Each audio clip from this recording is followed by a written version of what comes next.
This isn't really like a open tag event or anything. It's just me looking at the top 5 most overused things I'm seeing in pocket knives today that are just driving me nuts, and I wanted to just come out and say what they were and get it off my chest and get it over with so that I can move forward in 2021.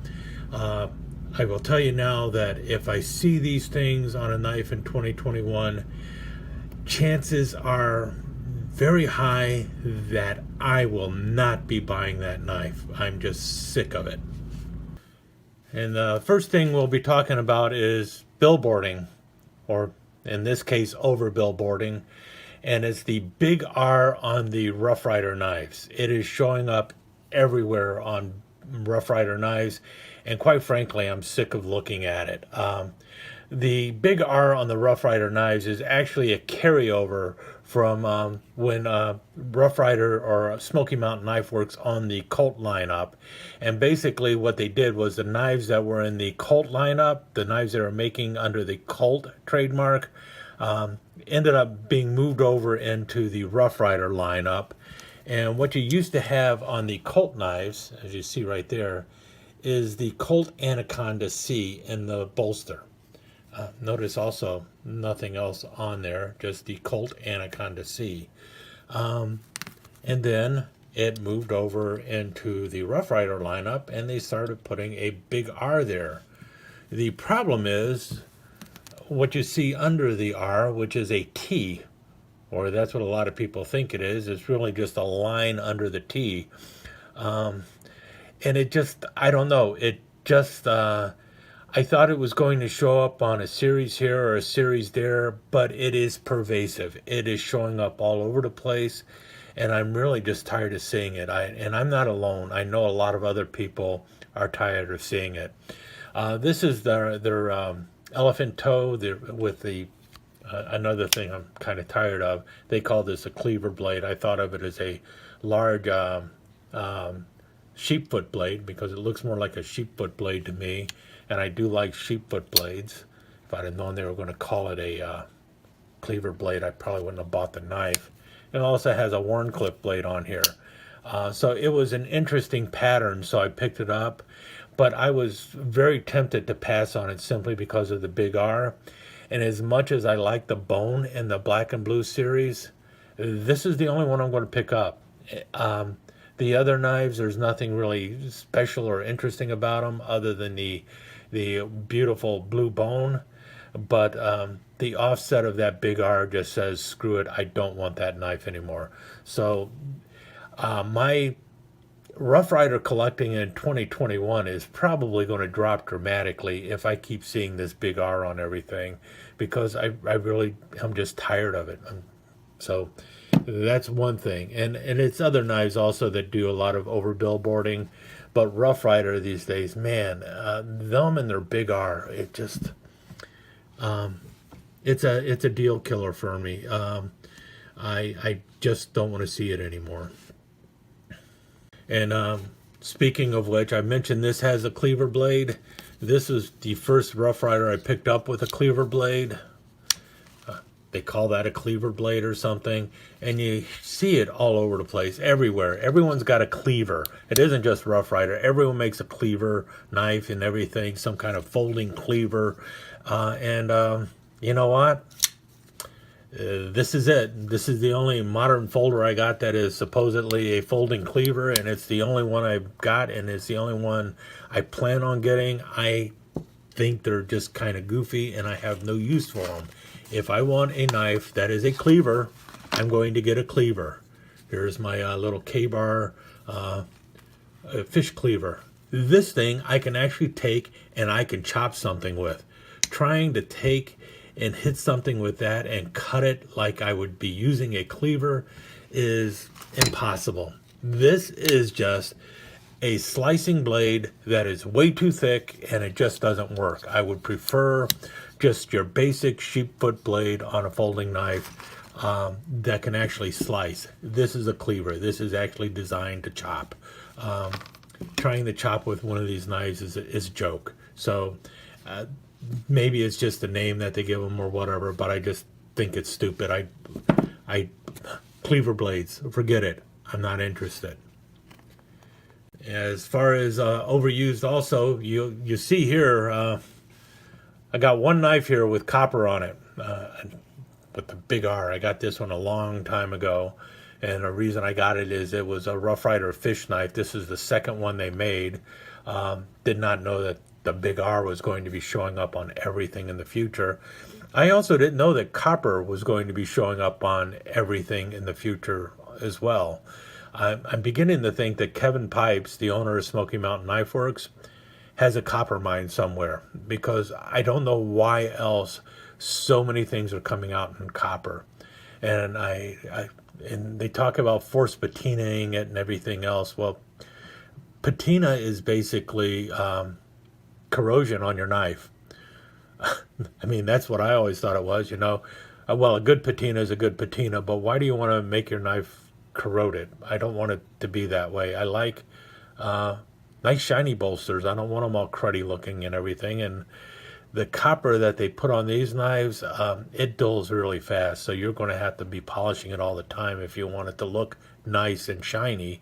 But it is really designed just to get green, and I don't want green bolsters on my knives. So I'm not crazy about copper, and it is everywhere. And you're starting to see it. This one is bronze. It's not copper, but this is what happens. I picked one up. This is an artisan, whatever, scimitar or something. I went for the bronze instead of the copper, because I wanted to see how good artisan knives were and everything. I've tried shining this. It dulls right away. I mean, within a week, it's looking like this again. Trying to keep it shiny is impossible. So if you like it dull, cruddy looking copper, then it's cool, I guess.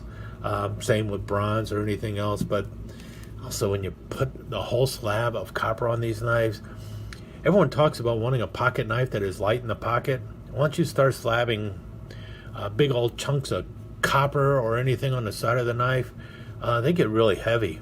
Not like an A-LOX handle on a Swiss Army knife. So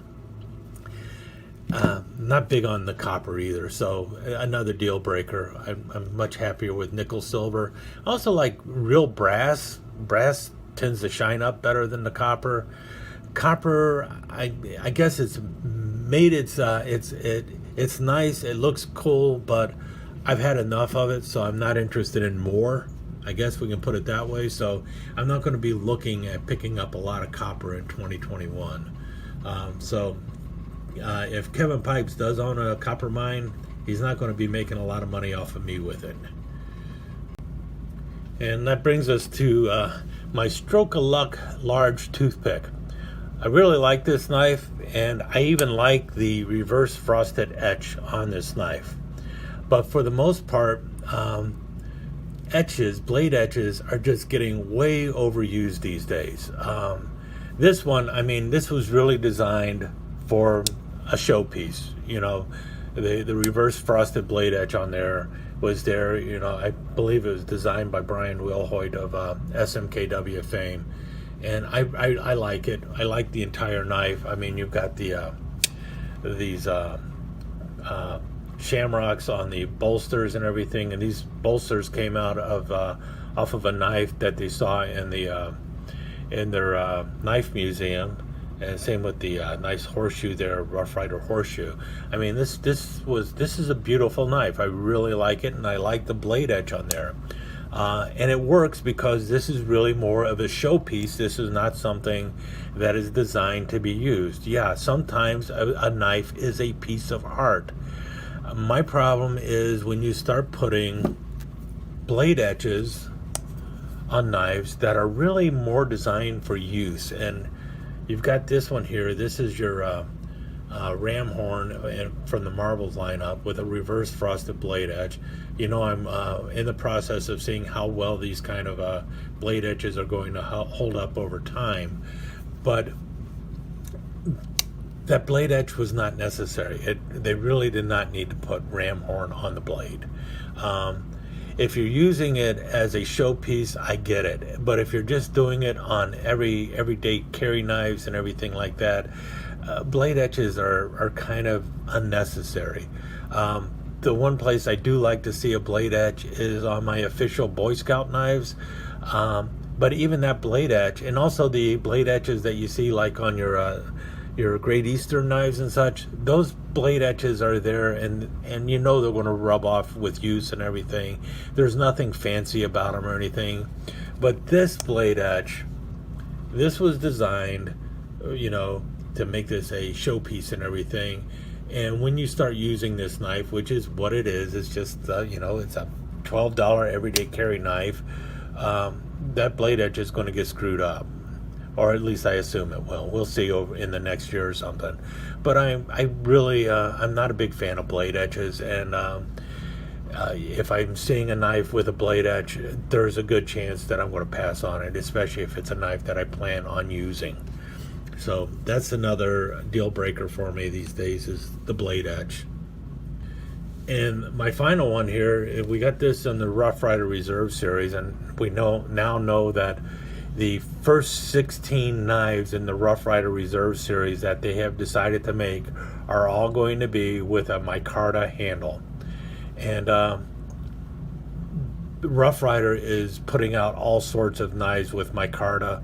I don't know if Case is doing the same thing. I know GEC makes a lot of traditional pattern knives with micarta also, but it is not a material that I'm crazy about.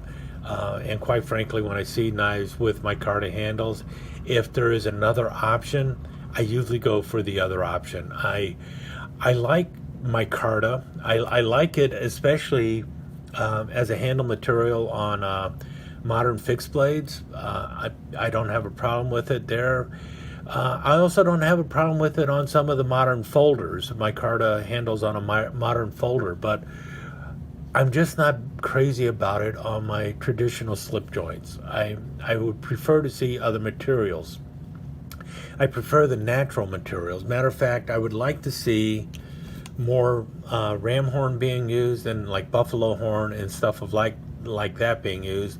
I understand that Red India deer stag is kind of scarce these days, so it's hard to get that, but there are other natural materials out there that look nice that could be used instead, such as horn and buffalo horn and ram horn and even regular cattle horn. As far as I know, you could use any of that and it would look pretty good. But when it comes to synthetic materials, also not a big fan of yellow comp, never have been a big fan of yellow comp, but I do like the black Delrin, and black Delrin is well, I guess it's kind of like micarta, but I don't know, it's just the way they're pushing micarta these days is enough to drive me nuts, because it's showing up everywhere. And there are other materials I'd rather see, other synthetic materials I'd rather see than micarta. And basically, I guess it comes down to the swirly plastics of the world. I really want to see more tortoiseshell and acrylic. You don't see that nearly enough. Instead, you see micarta. I'd much rather see tortoiseshell. I'd much rather see cracked ice. I don't know. I just would rather see the imitation pearl or the cracked ice, or like a tiger eye or other kind of swirly plastic colors. I would much rather see that. I think it's got a little more color to it than micarta, and that's why I'd rather see that instead of micarta. So that's it for this video, I guess. The 5 things I really am not looking forward to seeing in 2021 showing up on traditional slip joints, and I guess other places too. So the big R, or over billboarding, cleaver blades, copper, micarta, and the overuse of blade etches. Those are the things I really just do not want to see in 2021. So I know it's going to happen now that I have said that. Rough Rider will come out with a new 4-blade camp knife that is going to have a cleaver blade on it, a big R on the bolster, micarta handles, and the bolsters will probably be made out of copper. And there will be definitely a big old reverse frosted blade etch on there saying the new camp knife or something like that. Or if they don't do that, they'll come out with a locking 1-blade fish knife with a big R copper bolster, a micarta handle, and a reverse frosted blade etch on there. And, well, at least it won't have a cleaver blade. But that's probably what's going to happen now that I have said what I don't want to see on a knife. Cleaver blade, micarta, copper, big R bolster, or over billboarding, and whatever the last one was. Let me take just a second to thank you once again for dropping by and spending a few minutes here at Knife Chats with the Pious. I really do appreciate it, and I do appreciate any comments that you leave. So please remember to give me that thumbs up, and also don't forget to subscribe and ring that notification bell so you'll know when the next episode is up and running. Thanks again for dropping by. Really do appreciate your time here.